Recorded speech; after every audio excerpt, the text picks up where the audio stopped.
Greetings. Greetings and welcome back to Black Bear News. Please remember to like the video and to make sure you're still subscribed. Black Bear News, where everything is connected. Need a little trombone theme song or something for that. I don't know what. Greetings. So plenty of people in the chat already before the video started. Russ Taylor leads it off with Biden makes Trump look good. You know, it seems like that might be a very difficult thing to make Trump look good, but Biden actually, on some levels, makes Trump,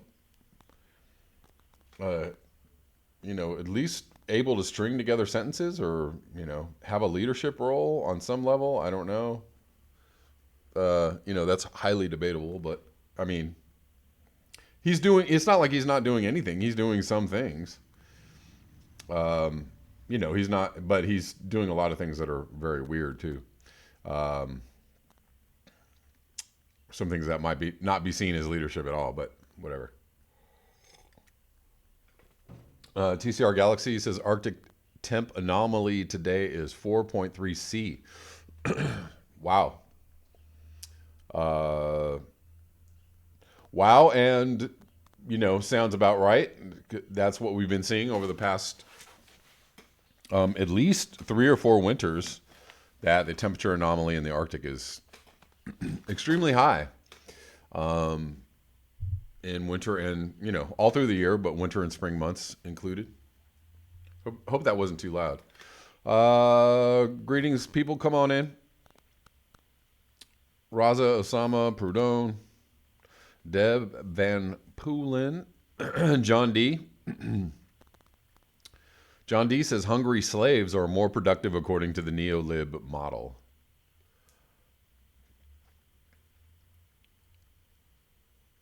Had Valmer says good day, mates.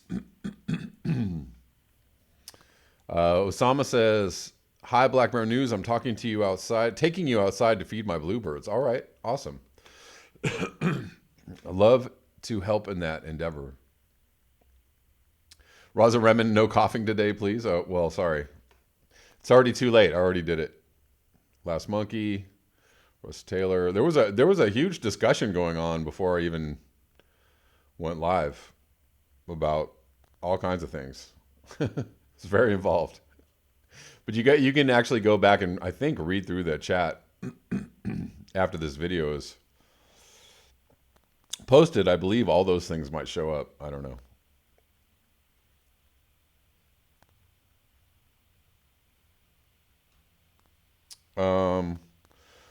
The Pink Barrio CO2 count as of April 5th is 416. We are up by 4 parts per million over last year on the same date.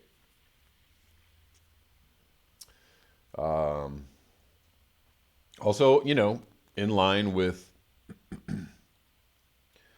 the trend line of CO2 rising, temperatures rising, extreme weather events rising. So I'm going to start with this. Let's see. Tropical Cyclone Harold hits Vanuatu. I'm not going to play her. Vanuatu, excuse me, as it is upgraded to a Category 5 storm.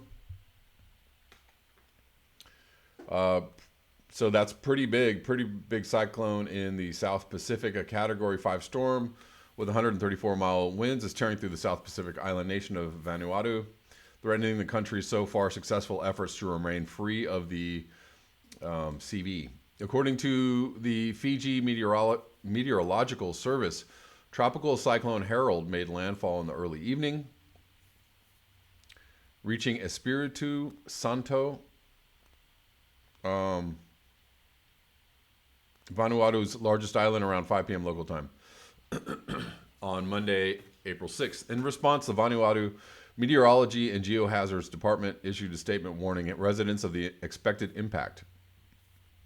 Damaging gale force winds Destructive storm force winds and hurricane force winds with heavy rainfalls and flash flooding over low-lying areas and areas close to riverbanks, including coastal flooding is expected over Sanma, Malampa, and Panama provinces and extending to Torba and Shefa, or Shifa, I don't know. So yeah, the beginning of the cyclone season is upon us. And moving on to this, there's another tropical cyclone, Irandro, in the South Indian Ocean. This is from a few days ago. Another impressive tropical system is currently ongoing. A tropical cyclone, Irandro, in the South Indian Ocean, a rapidly strengthening system, is packing maximum sustained winds, 75 knots, or 140 kilometers an hour, 85 miles per hour, with a minimum central pressure of around 975 millibars. It is, however, located over the open water, so it does not pose any threat to land areas. But it is pretty impressive on the satellites, given its explosive development. Hello, Irandro. Satellite imagery indicates the system is undergoing rapid intensification with impressive explosive convection. It is building intense convective bands around the small eye, which is now becoming visible. Cloud tops temperatures are very low, even at minus 80 C at times. So that's a rather large and powerful storm developing way out in the ocean. But yeah, as we have already talked about,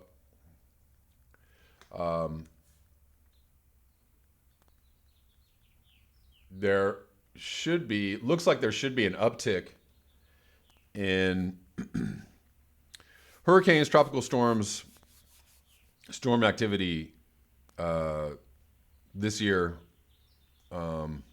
Obviously, we're seeing a rise in storm activity every single year as we see water temperatures increase.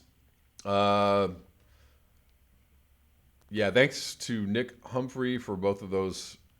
Well, he didn't actually post both of those articles, but he posted something about those cyclones in the last day or two.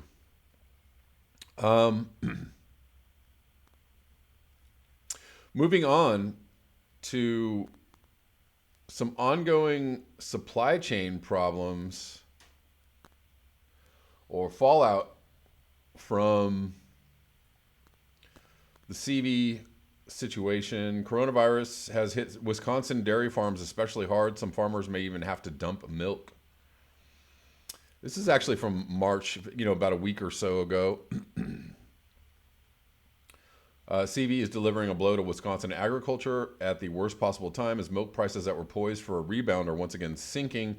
Export markets are threatened by global trade unrest as some farms may not make it through the spring.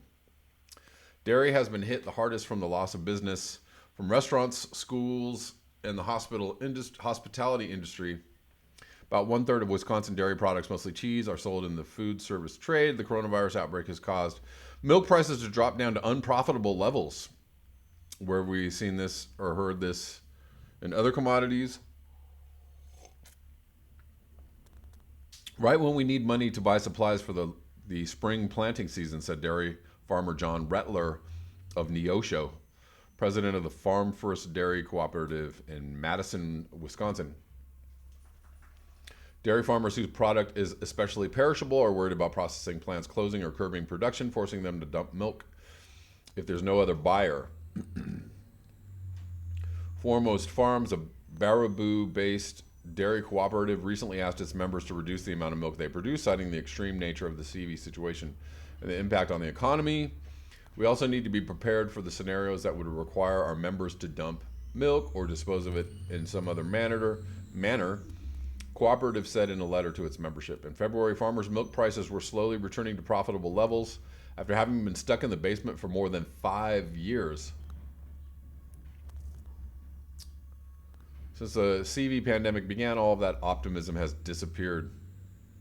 Now farmers are simply looking for ways to ensure their milk containers get picked up in the coming weeks as the situation continues to play out. All right, and moving on more. This is from a few days ago. More interesting news along the same line. Food shortages. No, too much food in the wrong places. This is from April 3rd from NPR. In recent days, the top U.S. government officials have moved to assure Americans that they won't lack for food despite CV situation. As he toured a Walmart distribution center, Vice President Pence announced that America's food supply is strong. The Food and Drug Administration's Deputy Commissioner for Food, Frank Yanis, a former Walmart executive, how nice, told reporters during a teleconference that there are no widespread or nationwide shortages of food, despite local reports of outages. There is no need to hoard, Yanis said. In fact, the pandemic has caused entirely different problems: a spike in the number of people who can't afford groceries, and a glut of food where it's not needed. Dairy farmers in Wisconsin, I just read this, Minnesota and Georgia have been forced to dump thousands of gallons of milk that no one will buy. In Florida, vegetable growers are abandoning harvest-ready fields of tomatoes, yellow squash, and cucumbers for the same reason. We cannot pick the produce if we cannot sell it because we cannot afford the payroll every week, said Kim Jamerson, a vegetable grower near Fort Myers. These crops will be plowed back into the ground. We'll have to tear them up. Jamerson says, just tear up beautiful vegetables that really could go elsewhere to food banks and hospitals and rest homes. Well, what about that? The country's food distribution system in normal times is a marvel, efficiently delivering huge amounts of food to consumers.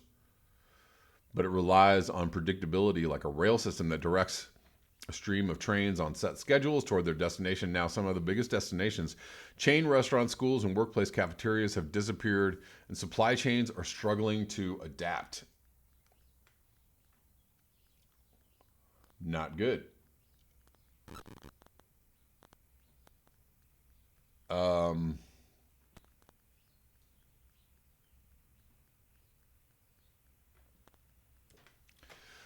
Jay Johnson with JGL Produce, a vegetable broker in Immokalee, or Immokalee, Florida, is a kind of person who makes the system work, matching buyers with sellers.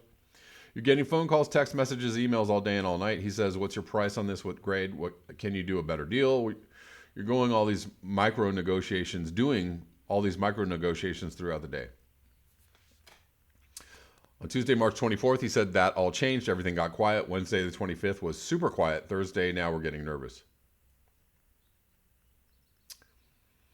Yeah, so no business, no demand. Everything starts shutting down. And you know, very unsettling situations where, you know, people are having to destroy food or dump food or destroy crops or whatever. I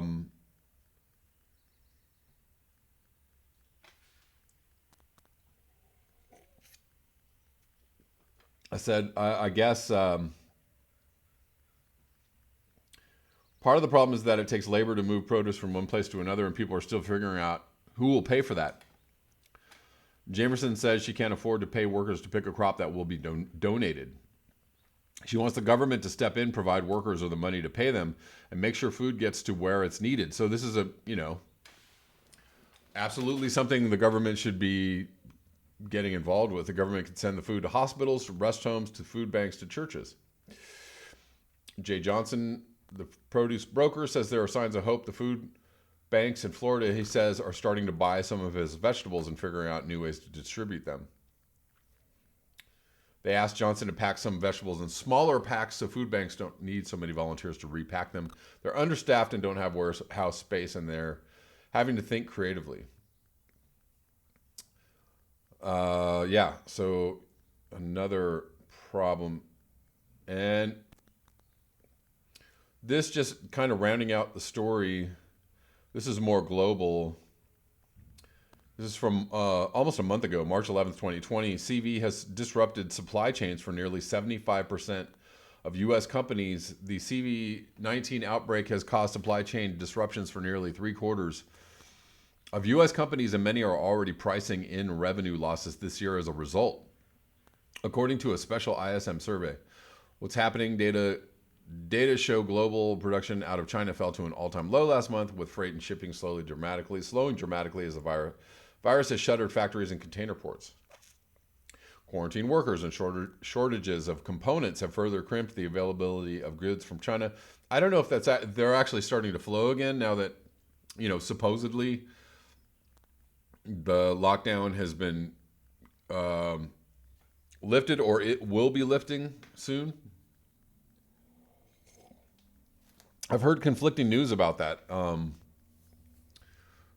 Different dates and different stories about how much of the lockdown is being lifted. And if, normal industrial activity has started up again. Of the companies surveyed that expect supply chain impacts, 80% said yes. Most expect the severity of the disruptions will increase after the first quarter of this year.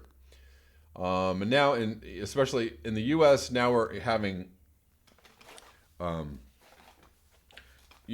we're locked down. So, businesses are down. People aren't buying because they don't have any money. Businesses aren't open, so they can't sell. All this exacerbating the problem. ISM's business contacts, of which 81% are firms with revenues of less than $10 billion, reported a laundry list of disruptions that have already resulted from the outbreak. Manufacturers in China report operating at 50% capacity with 56% of normal staff. More than 44% of respondents said they did not have a plan in place to address supply disruptions from China.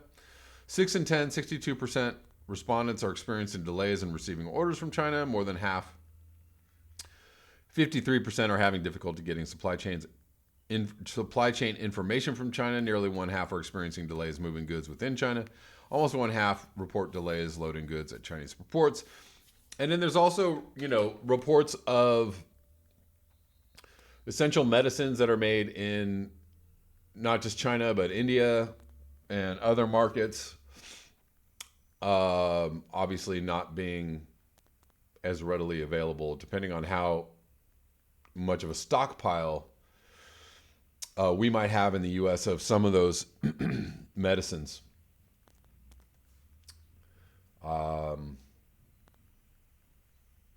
So that's an ongoing situation, and hopefully I will be able to bring up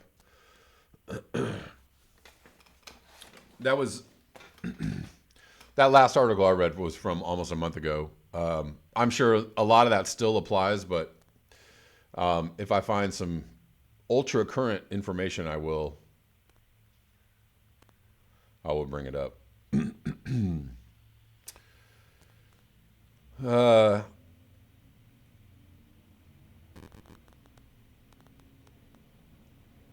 David Cardill says the Canadian government has already rolled out basic incomes for all, $500 per week starting, depending on what you used to do. That's good news. I think that, the U.S. is kind of doing something like that now too. Excuse me. Although you have to, many people have to apply for unemployment. They're giving people $600 a week if you qualify for unemployment. So, and that's on top of whatever it is you qualify for. So let's say you apply for unemployment and you qualify for $200 a week. You will get $800 a week, which is pretty dang good if you can get it. And then, but not everybody's going to get that. That's also a problem. $1,200 is not going to help people if that's all you're going to get. I mean, $1,200 is just, basic food supplies for the month and, possibly a few bills, but not going to pay your rent and not going to do much else. Yeah, I read that. Poppy Davis says, tiger getting CV, not good. What next? That is pretty bizarre. I don't know what that means. If animals can start transmitting the virus back to humans, or if there's a bunch of contamination or cross contagion. Rudel Zavedno says, we wanted system shut down, and we got it. Be happy. Well, system shutdown, yes. The thing that everybody, I think, understands and knows is that,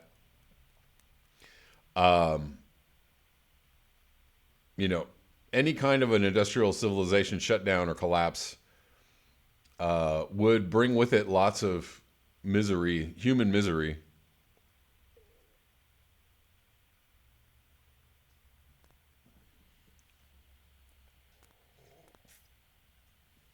Poppy Davis says the Trumperoid plans to open up the country on Sunday. No, I don't think he does. I think they extended that. That was his first, and I don't know which Sunday. He was saying Easter Sunday. Unless this is new news to me. If I'm wrong, please correct me. But I think they extended the actual, official, shutdown date as to the end of April.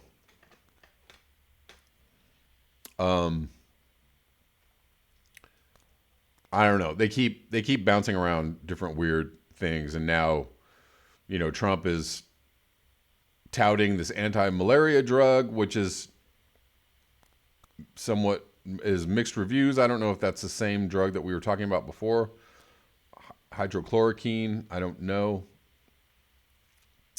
I didn't really read into that news story too much to really know what's going on with it.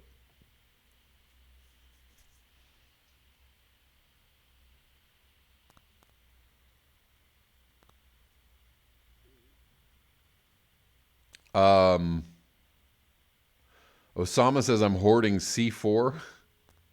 Okay.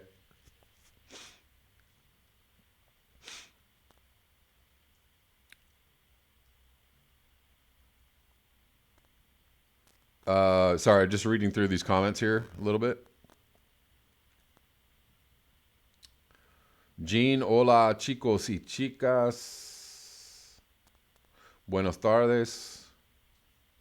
Or noches, depending on where you are.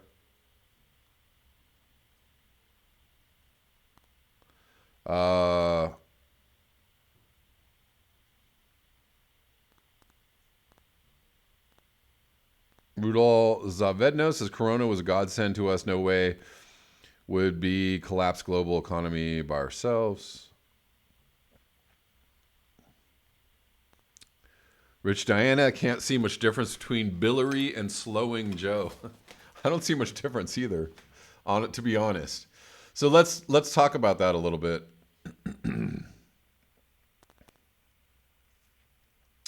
Let's talk about that a little bit. Just trying to get through some of these. On the Fence with Muzza says, super chat your questions, team. Yes, that would be helpful.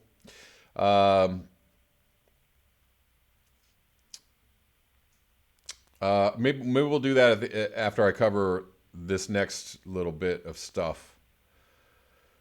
So a lot of people are in an uproar around this. Joe Rogan little spot here. I don't have one. It's not in your fast people. Which of the non-viable people do you like best? Well, this is the real issue with the Democratic Party. They've essentially made us all morons. Yeah. With this Joe Biden thing, they really have. Can They've you made us imagine? all morons. Who do we need? I mean, I can't vote for that guy. I can't vote for him. I can't vote for him. I can't vote for Trump. I'd rather vote for Trump than him. I don't think he could handle anything. I mean, you're relying entirely on his cabinet. If you want to talk about an individual leader that can communicate, he can't do that. And we don't even know what the fuck he's going to be like after a year in office. The pressure of being the president of the United States is something that no one has ever prepared for. Right. The only one who seems to be fine with it is Trump, oddly enough. I mean, he doesn't seem to be aging at all or in any sort of decline. Obama, like, almost immediately started looking older. Yeah. George W. almost immediately started Well, I think looking that this older. is not a change in Trump. Like, Trump, in a weird way, has just always been this Right. performative, like a fake alpha. Right, and he still plays golf all the time. Like, he hasn't switched up much. I mean, I'm sure he switched it up a little bit because of the pandemic, because he's apparently a germaphobe, which is hilarious. That this could be his demise. I mean, isn't that kind of hilarious? Yeah. That might be what does him in. The guy's always been worried about germs, apparently. How does that work with his active ex? Anyways, so people were really upset about Joe Rogan saying he would rather vote for Trump than Biden. And then there was another poll that came out that said that 15% of Bernie supporters would vote for Trump. And then people are just really, really upset about that. I don't know. You can't, at some point, you have to take responsibility for what you're doing to cause this reaction in people, right? And I think, it's somewhat, or not somewhat, it's absolutely all the way balls to the wall narcissistic of Democrats and the Democratic Party to be upset and, outraged and pearl clutching about, Bernie supporters or people who are kind of independents and they don't know where they're going to go, saying, well, if Bernie's not the guy, then I'm going to go to the other side, which, apparently happened on some level in the last election. But, people, the whole like Trump derangement syndrome, or, oh my God, Trump, the whole thing about Trump just being the scariest monster that we have ever seen on the planet. And how dare you, support this guy or even be ambivalent about who's president, or be in the middle, or opt out, or, how dare you criticize Joe Biden, or how dare you criticize Hillary Clinton, or, all that. This whole thing is kind of gotten blown out to this, ridiculous proportion of just not being able to really see reality. We're not being able to see the forest through the trees, not being able to take in, the lay of the land and then be responsible for your part in creating the lay of the land. So it's a weird situation because now, of course, weird situation is an understatement. It's a weird situation because we have a global pandemic. They're supposed to actually have a primary tomorrow in Wisconsin, I believe, which is absolutely ridiculous, which shouldn't be happening. And I find, the fact that the DNC and the Biden team are all like, let's keep going, because they want this to get over as quickly as possible, right? They want this to be over. They want to wrap it up. They want Biden to be the guy. They want Bernie to drop out. They're telling Bernie, get out of the race right now. Whoopi Goldberg's on The View telling, why don't you drop out, Bernie? Drop out, Bernie, drop out. All of these people who hold this belief that, like, we must support Biden because Trump is the worst thing ever. And if you absolutely criticize Biden on any level, and if you support Bernie, you're a bad person. And you're responsible for Trump winning, again, not actually realizing that they're responsible, pushing Biden as a viable candidate, is insane on so many levels. And now this whole thing about pushing, having Biden, be the presumptive nominee, and we're going to insist that you don't ever criticize him and that you only support him. And if you're still supporting Bernie, you're hurting Biden, and you're just welcoming Trump. Listen, if you think Biden is going to win, you're an absolute moron. Biden is not going to win. Biden will secure Trump another term. It's Trump's to lose. I mean, Trump would literally have to just shoot himself in the face to lose the election against Biden. Could he do this? Absolutely. He could actually shoot himself in the face. But at the moment, Trump has his highest approval rating ever. So if you think that people are really upset about how he's handling the pandemic, if you think that, all of the articles and all of the news stories about how Trump is just the worst guy ever and how he's handling this, there are things that he's doing that are absolutely ridiculous, of course. But, the whole liberal media spin, which is like Trump is the stupidest and the worstest and the baddest, and he's just sending people to die, that may or may not be true. The problem is that people don't give a shit.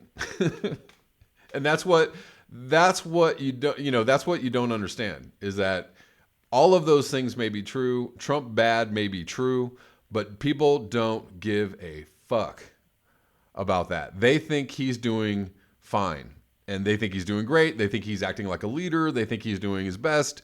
They think, whatever it is. But like, Trump's approval rating is, for better or worse, through the roof. So I don't know. You can write all the articles you want all day long in the Huffington Post. You can write all the articles all day long in the Washington Post. You can, you can run stories about what an asshole Trump is on CNN all day long. I'm sorry, it's not going to do it. You're only going to make the left even more ridiculously isolated and, siloed, because they're just, the less they can actually see of the big picture, the less they're going to be able to handle reality, the reality that, Biden will lose, and that they're just basically handing Trump another term.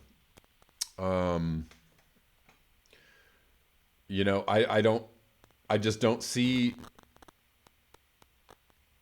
I don't really, it's looking more and more likely is all I can say. A Trump second term is looking more likely and almost inevitable. I mean, even Bernie Sanders has contributed to this.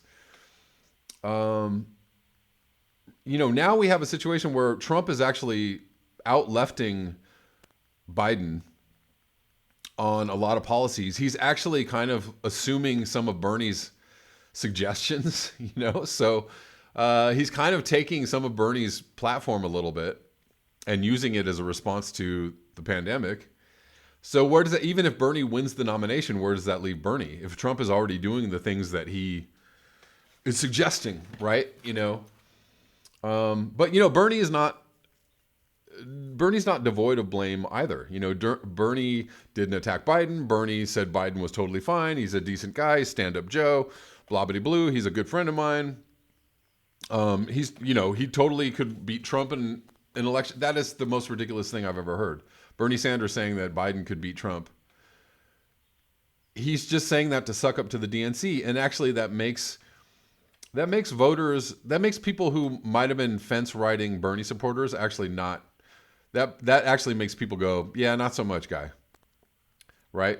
Bernie, Jimmy Dore has been going off on Bernie Sanders, maybe a little too hard, maybe rightly so. I don't know. He's been going off on Bernie Sanders, but he's correct on certain items.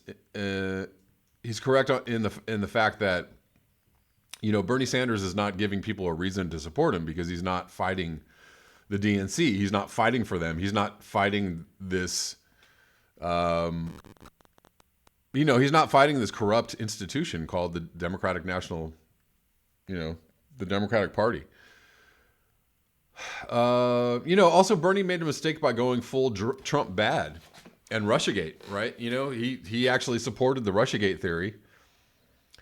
And to people who understand that that's a bunch of bullshit, that makes them go, yeah, not so much Bernie. And, every time he talks about Trump, he's like the most racist, the most sexist, the most, the most lionist, he's the biggest liar. All that may be true, but the thing is that people are sick of hearing that shit.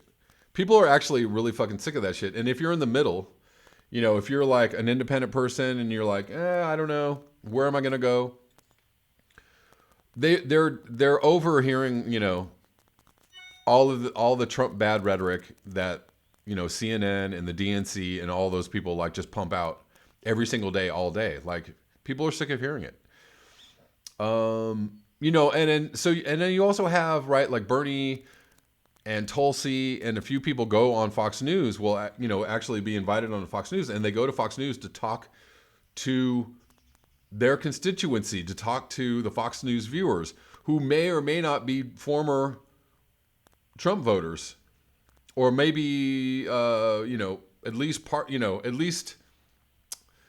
maybe they don't see Trump in the negative light that most Democrats do. So you're going to talk to those voters, and then you just start in with the whole Trump is the most racist, the most sexist, and all those people are just going to be like, all right, shut the fuck up. I don't care. Like Fox News viewers don't care about that shit. And whether right or wrong, I'm not saying that it's right or wrong. I'm not like defending Trump on any level in that way, but I'm just saying, like, right or wrong, they don't care about that shit. And so if they don't care about that stuff, you going on and on about it doesn't help. It actually hurts you by doing that. And also, I think that Bernie lost a lot of the youth vote that he had in 2016. Like a lot of my friends who used to be Bernie supporters and then went Yang or Warren or someone else, they saw Bernie basically roll over for the DNC, and they, he stabbed them in the back. He crushed their hopes and their dreams, and they didn't forgive him from 2016, and they walked away. They were like, yeah, I'll go somewhere else because Bernie not so much, because Bernie actually just rolled over and, acted like a suck up. So he didn't help himself. But yeah, I mean, like, Joe Rogan basically spelled out, I mean, people are so anti-Biden right now. I don't think that Democrats understand how much people don't like Joe Biden, how anti-Joe Biden they are. So it doesn't matter how much you shame people into supporting him. It doesn't matter how much you shame people into voting blue no matter who. It doesn't matter. You could just be angry and mad all day long. It ain't gonna matter for shit. People are gonna just stay at home. If they won't necessarily go and vote for Trump, but they might just stay at home. That's the reality of it. I mean, Biden is a walking, talking disaster. So more news along the Trump kind of out-lefting the left. So Trump surprised his own team by ruling out Obamacare.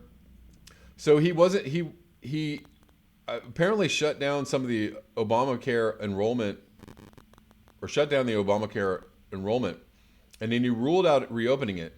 And people on the left were all like, "Oh my God, how could you do that?" Excuse me. They were like, "Oh my God, he's so terrible." But actually, Jimmy Dore made a good point about this. Hillary Clinton tweeted out, "Let's open up Obamacare to all these people." He was like, "That is the stupidest thing ever, because nobody has any money to buy insurance right now." So all the left's crying about this and oh my godding about this. This is stupid as fuck. You're saying, so, everybody's lost their job, and a lot of people lost their job, lost their insurance, And you're saying, well, we should let people buy insurance with money they don't have. This is how ridiculous the Democrats are right now. And this goes so this doesn't matter. Trump not opening Obamacare doesn't fucking matter. And if you think this is a bad thing, you're kind of an idiot. Trump administration will reimburse hospitals for treating uninsured CV patients using stimulus funds. So check this out. Basically, the Trump administration is giving patients coronavirus, Medicare for all. So they are paying for people's treatment. He's saying basically, here, I'm going to pay for your treatment. So this is not full Medicare for all, but this is like emergency Medicare for anybody who needs it, for people who have the virus and want to get tested or whatever. And they're going to make sure that hospitals don't, double bill you or rebill you. So basically, he's giving all coronavirus patients free, Medicare for all. So again, this is something that Bernie Sanders proposed. And to be fair, I think Biden proposed something like that. But Bernie Sanders proposed this early on as part of like, no duh, we need Medicare for all. How about we treat, all coronavirus patients for free? How about we give them all free testing? Well, Trump has done that. So Trump has, effectively taken over the left's position on this and taken it out of their hands. And Jimmy Dore basically was like, well, that's it. Trump just won the election right there. Trump just won the election right there. And this is, if you're on the left, if you're a fan of Medicare for all, this is why not, if this is already in place, why not extend this? Sorry. Why not extend this to, cover everybody for everything, Medicare for all, right? So this is these are things that people should be very, very frightened of if they, are worried about another Trump presidency. He's kind of wrapping it up for you, or wrapping it up by giving people this. So let's go to some things that are maybe not that Trump is doing that are not so good. Just a few items. Trump's attempt to buy a coronavirus vaccine shows why Big Pharma needs to change. So I was arguing or debating with somebody in the chats about, vaccines being a profitable venture for people. Well, if they were not, I don't know why Trump would be trying to buy the rights to this vaccine. Unless this is, an altruistic move on the part of Trump, like he just wants the rights to this vaccine so he can help the American people. If you're on Trump bad team, you probably wouldn't believe that, or you probably wouldn't want to say that that's the reason. That's not the first place you would go.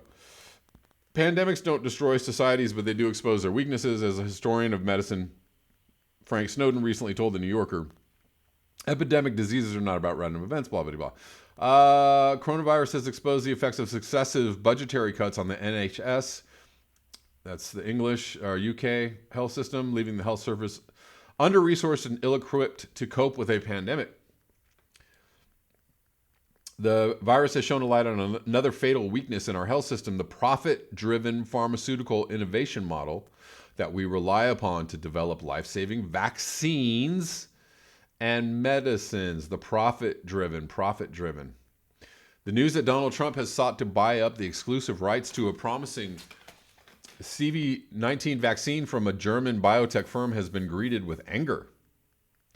During a global crisis when all of humanity is at risk, our sense of fairness and our own self-interest makes this shameless attempt to buy the right to life with little regard for those it excludes, seem immoral.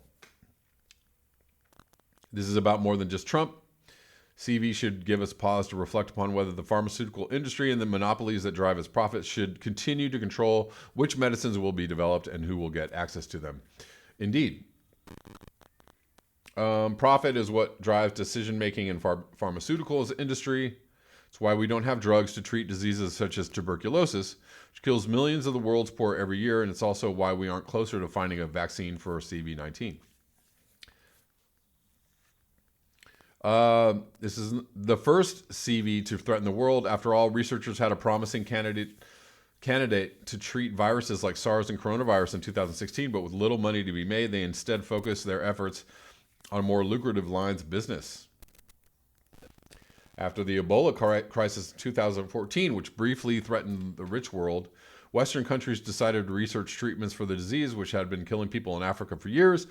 The Coalition of Epidemic Preparedness Innovations, a foundation based in Washington, D.C., was established in 2017 to drive public investment in R&D for pandemic treatments. But even today, it complains that it has struggled to interest pharmaceutical companies in research that could save countless lives. Well, golly, I thought that they were all doing this out of the goodness of their heart. In the U.S., Bernie Sanders has called for a CV vaccine to be made available for free. Trump's move to buy up exclusive use of a candidate vaccine for Americans does not bode well. The UK must act differently. Anyways, there's that.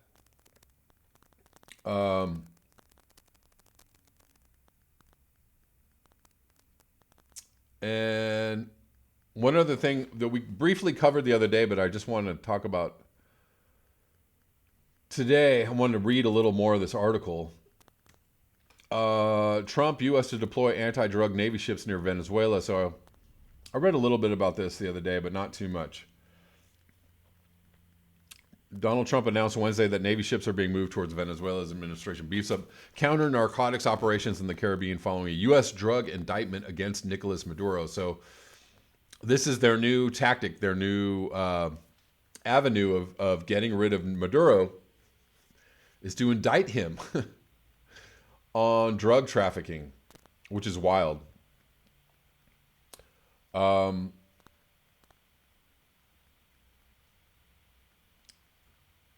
The Venezuelan people continue to suffer tremendously due to Maduro and his criminal control over the country.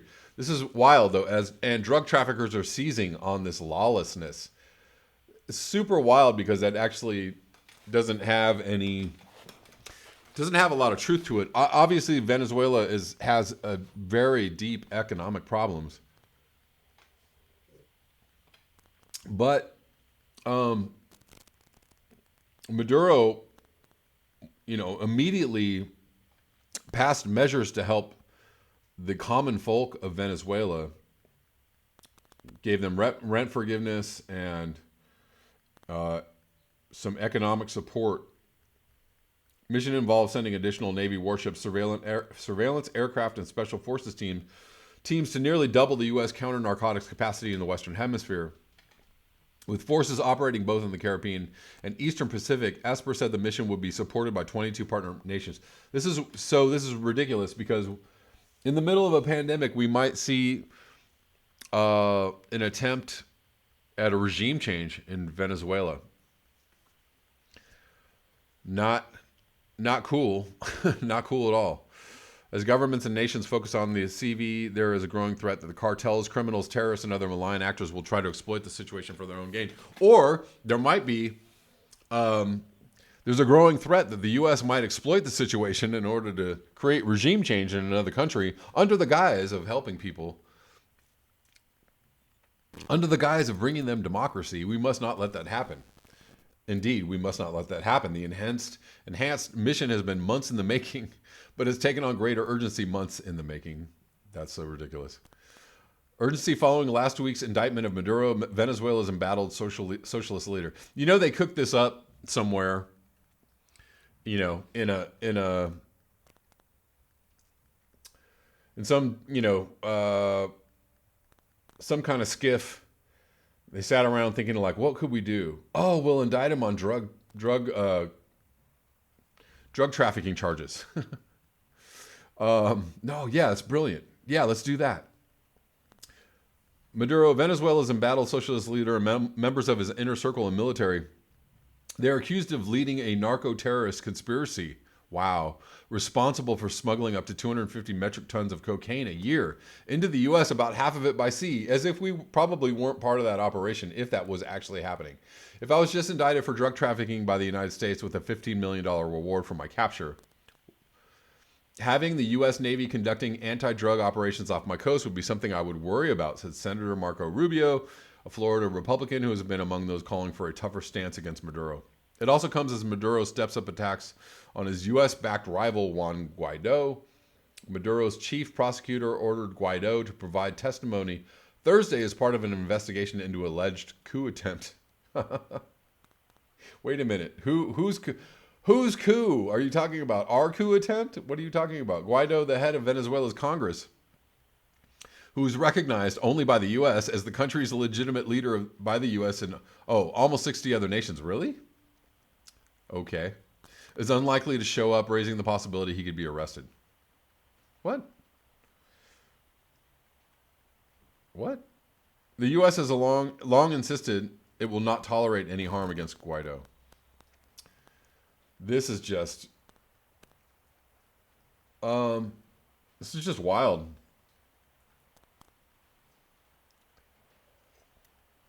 Maduro has blasted the Trump administration's offer of a $15 million reward for his arrest, calling it the work of a racist cowboy aimed at getting U.S. hands on Venezuela's vast oil reserves. Indeed, world's largest. He also points out that the vast majority of cocaine leaves South America from Colombia, a staunch U.S. ally. Oh, what about that? What about this? Oh, no, we're not going to look at that. Don't look over here. Look over there. It's not Colombia. It's Venezuela. Others have faulted the U.S. plan unveiled Tuesday by Secretary of State Mike Pompeo to create a 5-member council without Maduro or Guaido to govern the country. Wow. Until elections can be held within a year. Wow. While its first attempt in months by the U.S. to seek a negotiated solution to Venezuela's stalemate, coming on the heels of the indictments, many say it has little hope of succeeding and likely to drive Maduro farther away from the path of dialogue. Well, no shit. The Trump administration has long insisted that all options are on the table for removing Maduro, including military ones. Still, there's no indication then or now that any sort of U.S. invasion is being planned. Okie dokie. We're going to file that under non-good. All right, guys. I am going to wrap this up because I am nearing the end of my time. I'm going to read a few. Hold on. I think I got a couple of super chats to read. On the Fence with Muzza, thank you for the super chat. Trump is a pizza, each slice flavored differently. I mean, you know, Trump is a performer. You know, you can call him all kinds of names, charlatan. You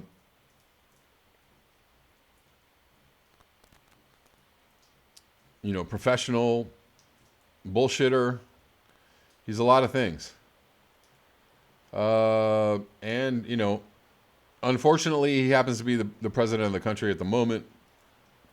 And it doesn't look like anybody is going to knock him out of the place he's in November. But, you know, things have been awful weird over the last month or two. And things most likely will get a lot weirder. So, you know, Bernie Sanders is still in the race for president. That's a good thing. We can call that a positive.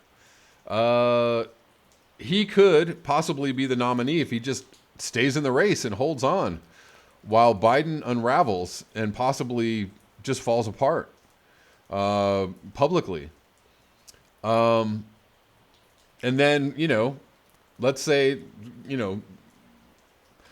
really wild stuff happens and Bernie Sanders is the nominee. You know, let's say Bernie Sanders grows a pair of cojones and really starts swinging for the fences, then maybe, you know, who knows? Maybe we have a more interesting race in November. But we don't even know. It's a long 8 months to November, and I don't know. I don't know. Anthropomorphic Facsimile says, I agree that Trump told the truth when he said he grabs women by the pussy. The thing is Trump just said it, and Biden actually did it. so gross.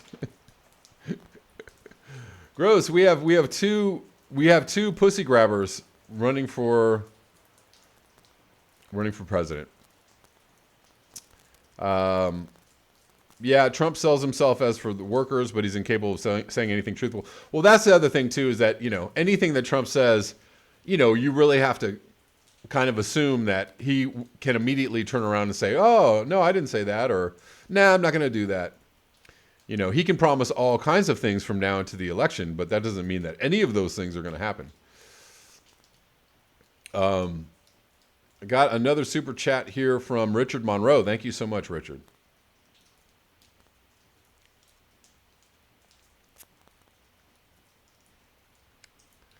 Osama says, shit, I liked oxygen.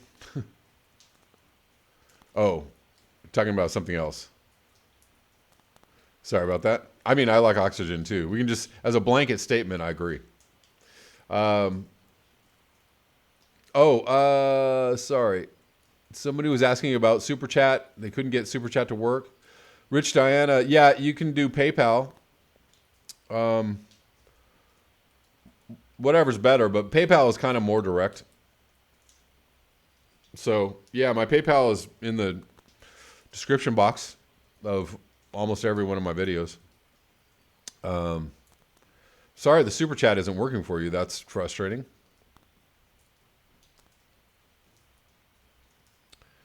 Yeah, guys, thank you so much for being here. I appreciate you. I hope today's live stream was informative